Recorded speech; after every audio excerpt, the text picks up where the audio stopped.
Hi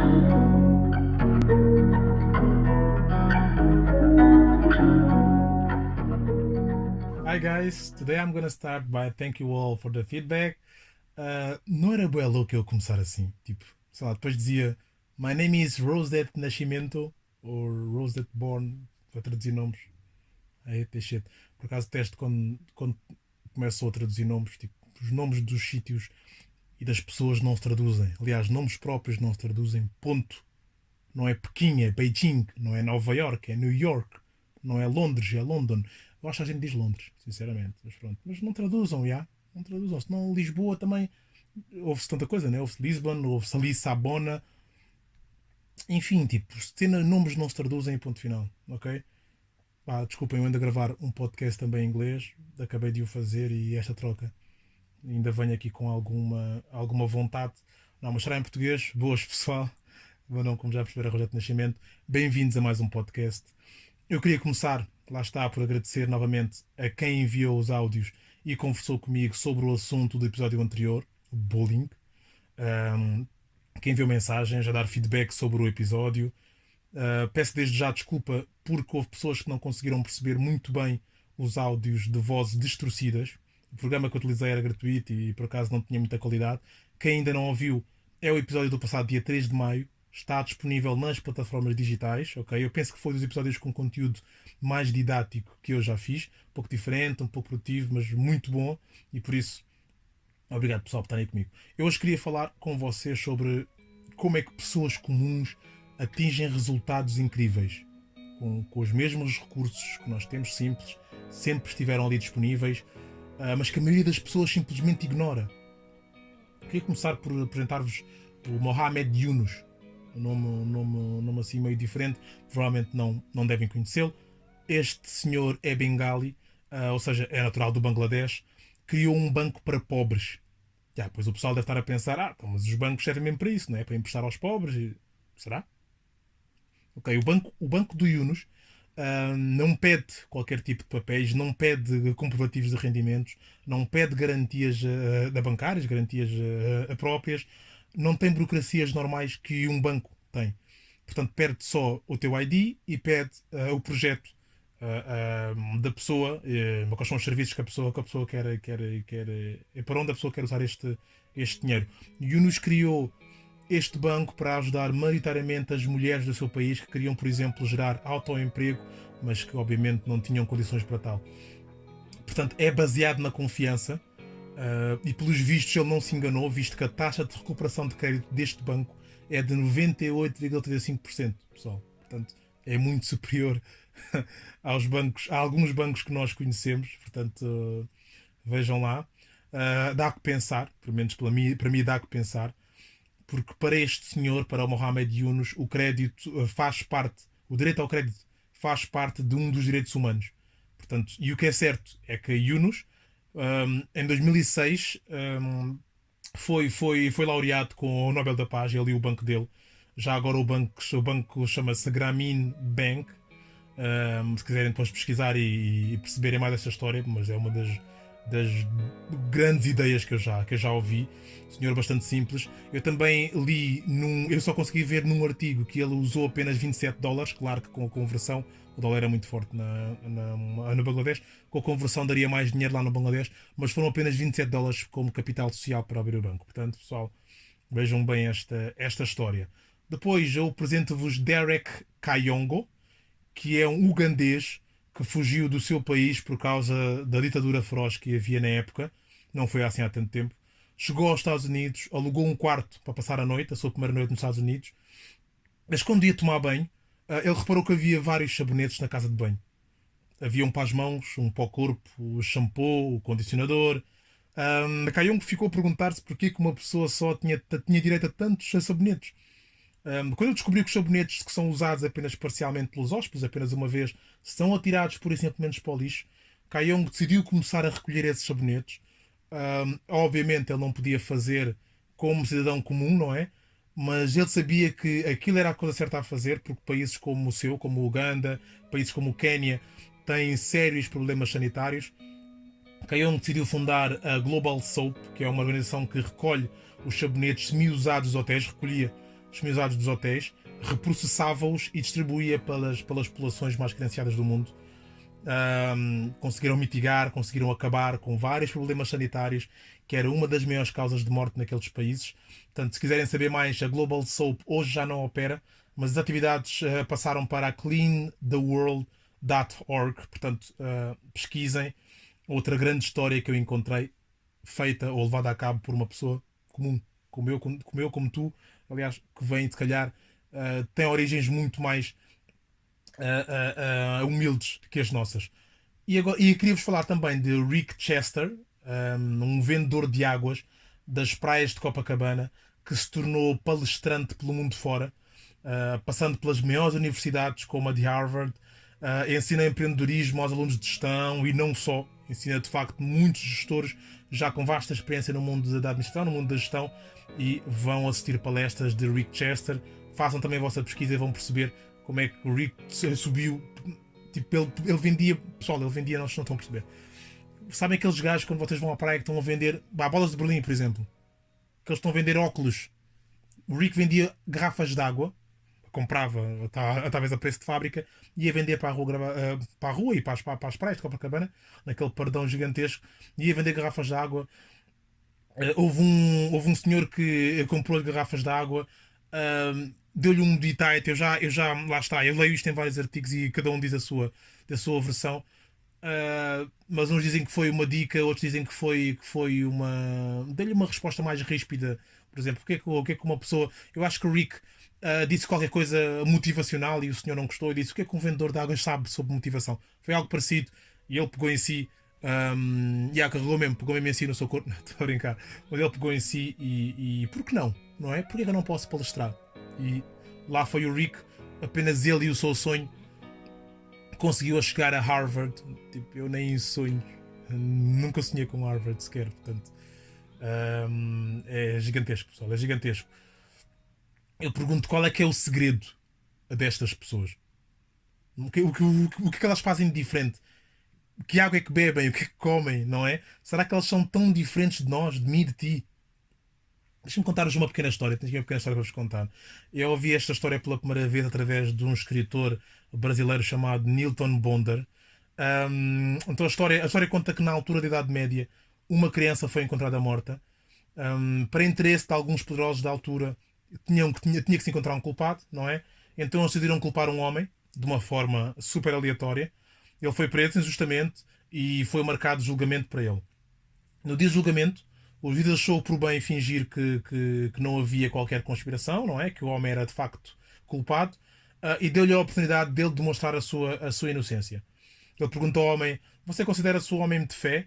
E o senhor respondeu: sim, eu sou um homem de fé. Então é muito simples. Eu vou escrever num papel a palavra inocente e no outro papel eu vou escrever a palavra culpado.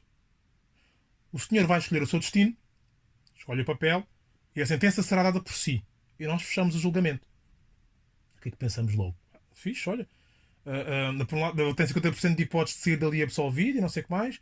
Que raio de julgamento é que tira a sentença à sorte, não é? Mas pelo menos tem aquela porcentagem de hipótese, portanto pode correr bem, não é? Não, errado. O homem sabia muito bem que, sendo aquilo uma conspiração, sendo uma encenação, ambos os papéis teriam a inscrição a culpado. Portanto, qualquer papel que ele pegasse seria culpado e seria preso. Ele não teria nenhuma hipótese de ficar livre depois daquele julgamento. O papel de inocente simplesmente não existia. Então o homem levantou-se e, com um brilho nos olhos, foi até ao juiz, pegou num dos papéis e engoliu. Just like that. Foi um grande burburinho na sala, tudo a perguntar: e agora? Como é que vamos fazer? Como é que vamos descobrir? E o homem vira-se: calma. Basta ver o que é que diz o papel que está com o juiz e ficamos a saber que papel é que eu engoli. Abriram o papel que estava com o juiz e dizia culpado. Então, por óbvia dedução, como é óbvio, o homem teria pegado o papel de inocente. Right? Pronto, e ficou livre porque nada puderam fazer contra o que aconteceu. Esta história serve para mostrar que mesmo que uma situação esteja contra ti, há sempre alguma coisa a ser feita. E o que podia ser feito estava ali, estava ao alcance dele, e ele fez. Um alcance de uma atitude de coragem, de audácia, de risco, verdade. Mas é exatamente isso que muda a nossa vida. Depois, Vocês pensam, mas na vida real as coisas não funcionam assim, não é? Não, não é assim tão simples, não é? Hoje em dia, no nosso trabalho, nas nossas relações, na nossa vida diária, aparecem boas soluções, boas situações, aliás, e desafios que parecem impossíveis, não têm soluções simples, que estejam ao nosso alcance, ao alcance das nossas mãos. E eu pergunto, será que é mesmo assim?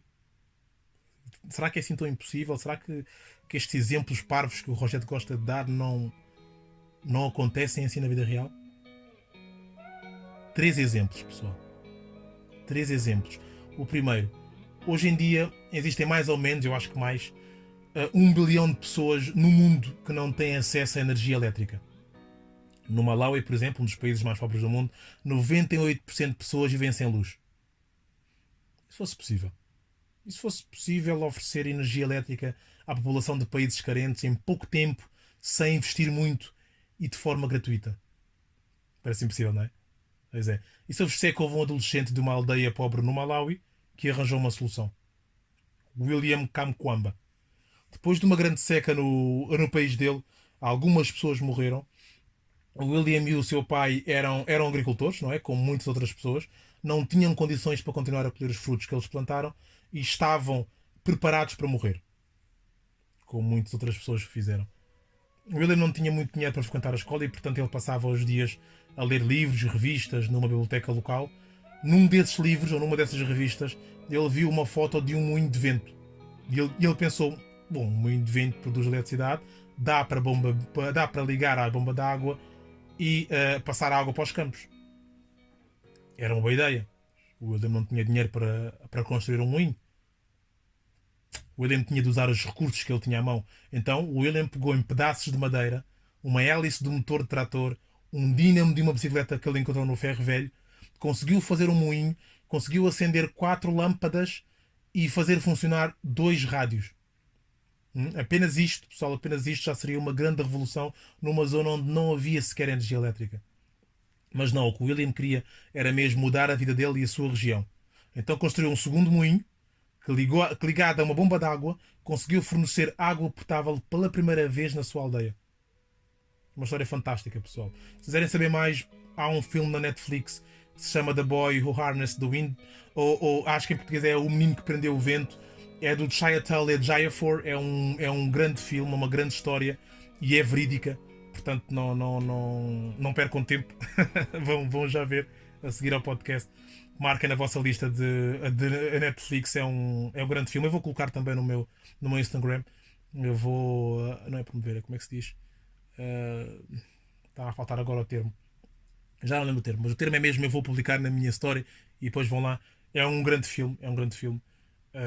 E esta história é, como vocês perceberam, é uma história muito motivacional, é uma história inspiradora. Pronto, e eu acho que é sempre bom falar destas coisas. Mais um exemplo do que é transformar uma situação que parecia impossível selecionar com recursos disponíveis, mas que bastou uma decisão de um rapaz para mostrar que há sempre algo a ser feito. Sempre. Outra história também em África. Em alguns países da África, toda a gente sabe que há várias minas terrestres abandonadas, não é? Foram deixadas no tempo da guerra, nunca rebentaram e anualmente, infelizmente, milhares de pessoas, incluindo obviamente crianças, morrem ou veem os seus membros amputados, não é? Por causa disso. Outra consequência da existência das minas é que as pessoas não podem usar muita da terra existente, da terra boa para plantações, não podem usá-las para as suas plantações e, portanto, também ajuda, ou não ajuda a solucionar aquele problema de fome. E como sabem, em África as pessoas vivem muito da agricultura e acabam por depender da ajuda internacional. E se houvesse uma forma de eliminar essas minas de forma gratuita, rapidamente? Impossível, não é? Exato. Mas houve um empreendedor belga que se mudou para a Tanzânia, outro país também bastante pobre, e conseguiu resolver esta equação. Ele chegou ao país, percebeu-se logo que na região havia muitos ratos, havia de facto muitos ratos, e ele lembrou-se que quando era criança treinava camundongos, não é? Aqueles ratos pequenos, e ele sabia que os ratos são treináveis e que o olfato dos ratos é superior ao dos cães. Ora, os cães são usados para encontrar droga, não é? Droga, pessoas em desastres. Ele podia fazer o mesmo com os ratos para encontrar minas. Então criou um método para ensinar pessoas a treinar ratos para encontrar minas terrestres. com uma solução simples, pouco dispendiosa, teria solucionado um problema já de há muitos anos, apenas e só porque, com a sua audácia, para viajar da Bélgica para a África, para a África pobre. Mais um exemplo de que há sempre algo a ser feito. E já agora, um último exemplo. Em 1989, houve um acidente com um navio petroleiro da Exxon na costa do Alasca. Fez com que este despejasse milhares de metros cúbicos de petróleo no mar, cerca de 750 mil barris. Portanto, é muita fruta. Desde essa altura até hoje foram gastos mais de 2 bilhões de euros em limpezas do mar, mas até hoje, ainda é possível encontrar petróleo lá na zona. Portanto, foi derramado há quase 30 anos, ainda se encontra até hoje. Pelo que se pode ver na net, pelo que eu pude ver, diz que a Exxon só conseguiu limpar 18% do que foi derramado, pessoal. 18% do que foi derramado. Portanto, até 2% está ainda por aí. A equação é impossível, não é? Como é que num curto espaço de tempo podemos eliminar todo o petróleo da costa do Alasca e ao mesmo tempo economizar uma boa parte dos 2 bilhões de euros que foram gastos até hoje? Claro, se fosse possível, alguém já teria feito, não é? Até hoje. Esqueçam especialistas, esqueçam biólogos e etc. Um cabeleireiro do estado do Alasca encontrou uma solução. Ele estava a ver o acidente pela televisão, como todos vimos, reparou que as lontras ficavam todas cobertas pelo petróleo, como se o pelo delas atraísse petróleo. E ele lembrou-se dos vários cabelos que ficam lá no seu estabelecimento, cheios de tinta e produtos, e perguntou a si mesmo: será que os cabelos conseguem sugar o petróleo? E fez uma experiência. Recolheu vários cabelos do chão do estabelecimento, guardou-os durante algumas semanas, colocou-os dentro de meias, encheu um balde com água, colocou 4 litros de óleo lubrificante na água, colocou as meias com cabelos dentro do balde. Ao fim de 2 minutos, os cabelos tinham limpo o óleo do balde, a água estava limpa. Obviamente que este senhor depois partilhou a experiência. Um estudo feito com base nesta experiência mostrou que 630 toneladas de cabelo teriam resolvido em 2 semanas o que a Exxon não conseguiu resolver em 30 anos. People. Claro está, poupava-se obviamente grande parte do dinheiro gasto, dinheiro que a Exxon gastou nestes anos todos. E para quem pensa, onde é que vamos encontrar 600 toneladas de cabelo? Isso é mais um desafio para reunir todo o cabelo, porque existir cabelo a ir para o lixo já sabe que existe, porque toda a gente corta cabelo todos os anos. Ficam a saber que no livro do Guinness, já agora, há lá uma mulher que não corta o cabelo há 10 anos. O cabelo dela mede 1,20 m e pesa 7 kg, por isso 7 kg estão aí, bora chatear a mulher. Não, estou a gozar, claro. Mas é isso, pessoal, é isso. Nós percebemos que muitas vezes problemas e equações que parecem impossíveis, aliás, não são tão impossíveis assim. A solução é arranjada com recursos que já existiam e está perfeitamente ao alcance de nós. Nós percebemos que qualquer pessoa pode solucionar problemas gigantescos. Não está nas mãos dos especialistas, de quem tem mestrados, dos génios por aí fora, nada disso. Pessoas com capacidades para transformar o impossível, aqui com aspas, em impossível, são as pessoas comuns do nosso dia-a-dia. São vocês que ouvem este podcast. É verdade. O Bill Gates uma vez disse numa entrevista que se tiver 2 candidatos a um lugar para uma posição em que vai ser necessário solucionar grandes problemas, ele vai escolher o mais preguiçoso, porque esse vai encontrar uma forma mais fácil para resolver. Talvez não seja tão à letra, é verdade, mas para perceberem que qualquer pessoa pode encontrar uma solução para um problema, seja ele de tamanho que for. Aliás, seja o problema de que tamanho for, ele nunca será maior que tu. Coloca isso na cabeça, porque essa é a verdade que tem de te acompanhar. Qualquer pessoa tem a capacidade de mudar as coisas de forma extraordinária. Então porquê que só algumas é que utilizam? Nós fomos ver mais ou menos 5%, só 5% das pessoas talvez utilizam as suas capacidades para transformar situações quase impossíveis em situações possíveis. E com tantos desperdícios que há por aí, este é dos maiores desperdícios da humanidade.